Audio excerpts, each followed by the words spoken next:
dumating po ako sa point, Pastor, na tatalo na ako sa building ng amo ko sa pinagtatrabahuhan ko. Kasi po, ano na ako lubog na ako talaga sa utang.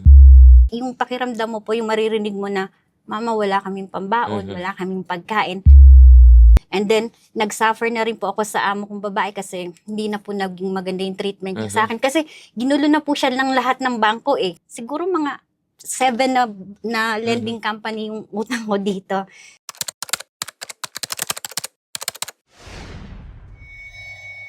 Dati wala sa pangarap ko na makaupo dito, pero ngayon po nandito na ako sa harap niyo. Ikaw po ang uupo sa aming hot seat today. Yes po. Ano pong pangalan ninyo pala? Ako po si Milagros Silang. And gano'n na rin po kayo katagal na OFW? 10 years po. Pero dito lang rin po? Hindi po. Nag-Malaysia ako then, Jordan, and then 6 years po ako dito sa Hong Kong. Sa Hong Kong. And that time na nag-decide ka na mag-abroad, ano po talaga yung pinaka-reason kung bakit ka nag-decide na mag-abroad? Para po sa mga anak ko, para sa future nila. Pero taga saan po ba kayo sa Philippines? Batangas po. So, that time na sabi mo nga, yung reason para sa pag-a-abroad mo is dahil sa anak mo. Wala ka po bang work dun sa Philippines or meron naman? Wala po. Nag-ano lang ako, Pastor.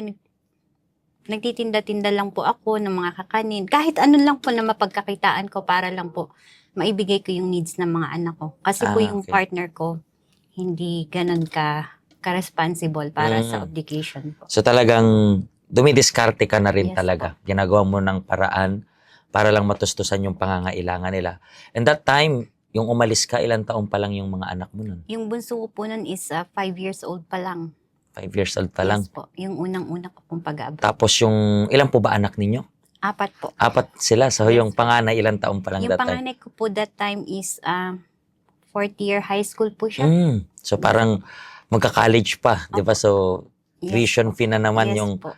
iisipin mo. Yes. And ang una mong abroad is sa Malaysia po. Malaysia. How many years ka po doon? 2 years po ako doon. Isang contract lang, no? Isang contract lang po. Actually, hindi ko nga natapos. 1 year and 8 months lang po ako. Tapos, Umuwi na. Kasi homesick, hindi ko kinaya. Hindi mo kinaya? Hindi po. So yung pag-uwi mo that time, ilang months kang nag-rest? Parang ganun. Bali mga 6 months lang po. 6 months. So Tapos kung naka-apply lang. kung na-homesick ka na ng ganun, bakit ka pa rin nag-apply na mag-abroad? Kasi po talagang walang choice eh. Kasi kahit na ang bigat sa loob ko, lalo na po yung bunso ko, talagang intact talaga siya sa akin na hanggang sa pagbalik ko, gumagawa pa rin siya ng paraan na para hindi ako mag-abroad. Kumbaga lahat ng emotions na sinasabi niya. Pero kailangan ko po talaga kasing mag-abroad para ang nasa isip ko po kasi noon, kapag nakapag-abroad ako, maibibigay ko lahat ng pangangailangan ng mga anak. So, ang next mong in-applyan is? Jordan po. Bakit Jordan? Bakit, di ba, nagkaroon ka nga ng experience sa Malaysia. So, this time, bakit sa Jordan? Kasi po, number 1 po is finances also. Kasi po, nakapagpapaalis sila ng wala kang gastos. I mean, yun lang pag-apply mo, pero yung mga bayad sa agency or wala po. Wala. So, parang ano lang, parang pagkain, tapos pamasahe Yes lang po. talaga. And then, ilang years ka rin po doon?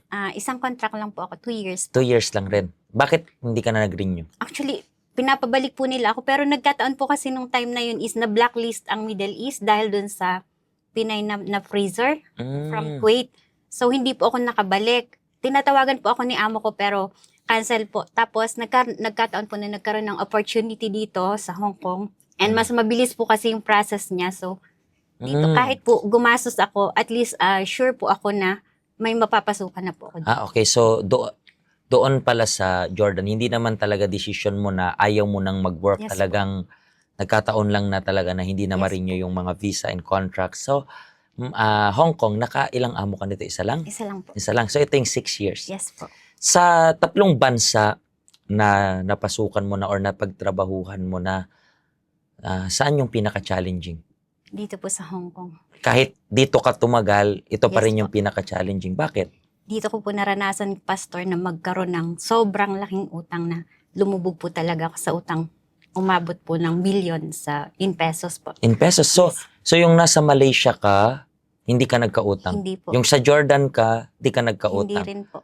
Pero sa 3 bansa na ito, saan ba pinakamataas yung sahod? Dito po sa Hong Kong. Pero dito ka rin nabaon sa utang. Yes po. Bakit? Anong reason? Kasi po dito, number one, madali po kasing Actually, wala pa nga po akong 1 month dito, nagkautang na ako sa bangko eh. Bakit? Dumating po kasi ako dito pandemic. Mhm. So yung gastos ko po umabot ng more than 100,000. Doon sa Philippines, Yes di po. ba? Kasi pamasahe pa lang papunta ng Mhm. Manila, 5,000 na Mhm. sa van. Tapos, pagdating ko po dito, 4 months pa lang ako dito, Mhm. naoperahan ng appendicitis yung anak ko. Mhm. And then after po noon, after 3 months or 4 months, yung kapatid ko naman po, dun talaga ako gumastos ng malaki hanggang sa hindi rin namin siya na-survive. So parang ang nangyari Ano is namatay rin siya. Yes po, namatay din po. Anong sakit niya? Parang hindi rin ma-diagnose? Hindi Or? po. Mhm. Ano So, po siya, sa kasabihan nga na curse daw po yun Mhm. kasi may ginawa. pero ilang taon pa lang siya noon that time na namatay siya?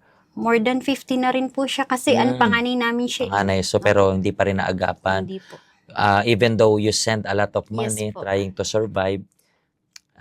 But anyway, so and how was that? Yung lumobo ng ganun yung utang mo.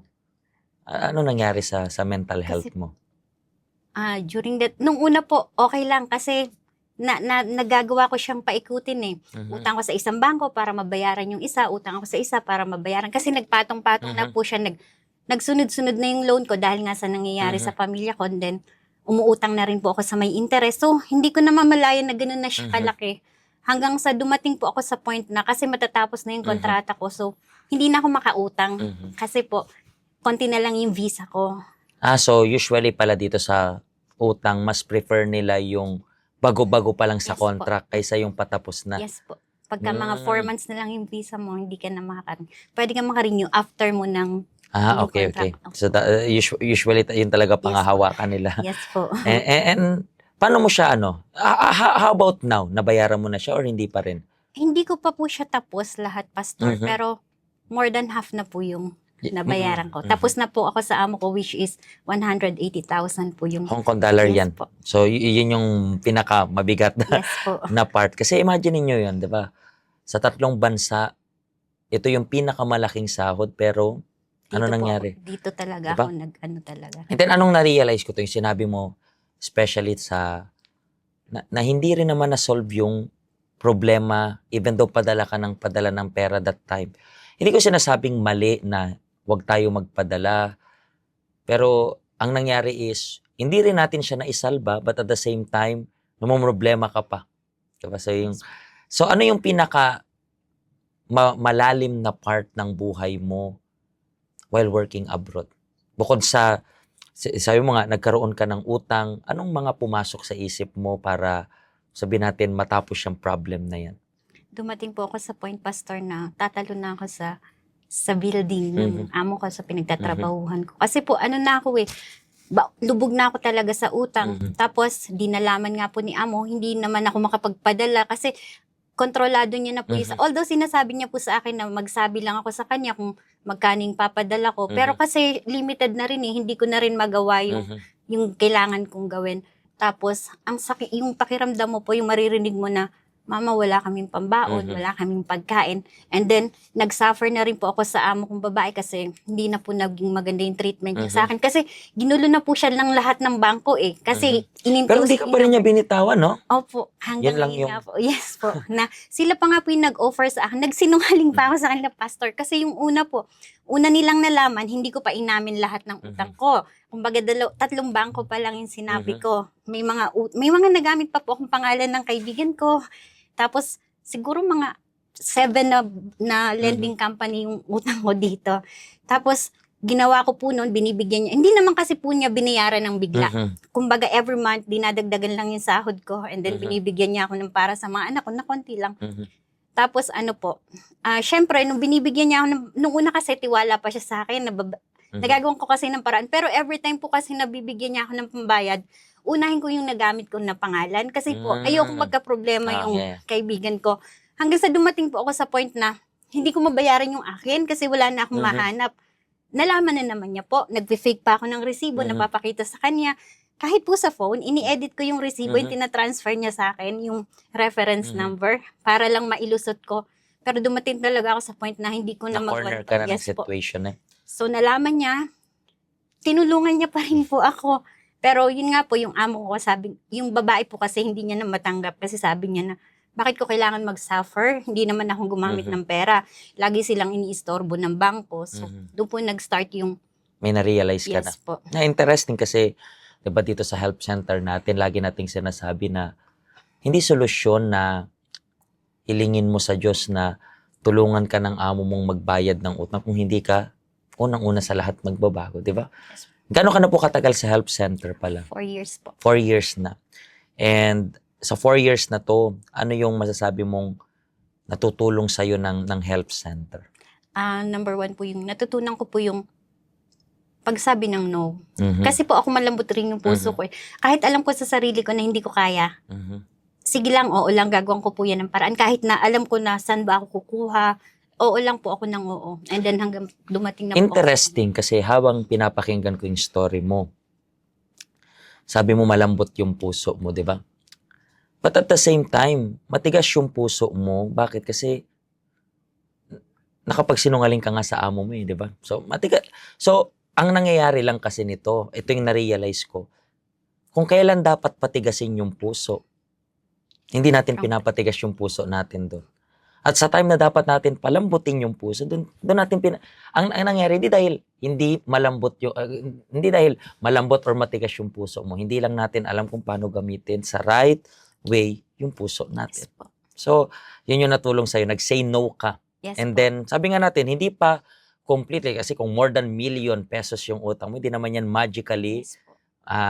Pero since nang umaten ka, this time, nangalahati na Yes po. nababayaran mo yung utang And mo. malaking pagbabago rin po sa pamilya ko kasi dati ako talaga yung nagsusupport sa kanila. Pero yung mga anak ko sila na ngayon, kasi in-explain ko po sa kanila. And then sila po yung nagsasabi na rin sa akin na, Mama, wag mo na po kaming alalahanin. Kami na po ang bahala sa mga pangangailangan namin. Basta mag-focus ka lang po sa pagbabayad ng utang mo hanggang sa matapos mo. Kasi kung ika-calculate hanggang kailan pa siya matatapos. Within this contract po, kaya ko nung tapusin. Kayo magtapusin. Yes So, po. that's it. So, I think, and wag na again, di Yes ba? po. Never Yeah. again. Kung Very natutunan mo ng mag-no, I think ang pinakamalaking dapat nating paghindian is yung sarili mismo Yes natin. po, Pastor. Kung kaya natin humindi sa kamag-anak, dapat tumindi tayo sa sarili natin. Okay? Thank you very much po sa pag-share nyo ng story and hopefully, maabot nito yung mga kababayan natin na siguro nagsasuffer not because karapat dapat sila mag-suffer. Di lang sila marunong humindi kaya nagsasuffer sila. Yes, Pastor. Kapag hindi tayo marunong humindi, pati problema hindi rin humihindi sa atin. Lagi tayong oo-ohan ng problema natin. Thank you very much po and hopefully sa next nating interview, merong panibagong yugto yung buhay mo. Okay? Yes, po. God bless you po. Thank you. Hello po, ang napanood nyo pong mga story ay real life stories ng kababayan nating Pilipino dito po sa Hong Kong. At alam nyo po ba na yung health center natin ay bukas araw-araw? Regardless sa day off ninyo, nandito po kami para tulungan kayo. Actually, merong gustong sabihin yung mga members ng health center para sa inyo kababayan naming Pilipino na nasa Hong Kong. Ano po yon? Kabayan, welcome ka. Kung kailangan nyo po ng free counseling, kung gusto nyo pong mabisita kami, tingnan nyo lang po ito na nakikita nyo sa baba. Nandyan po yung information ng WhatsApp. Nandyan rin po yung location natin. Feel free to visit us. Okay? God bless you po.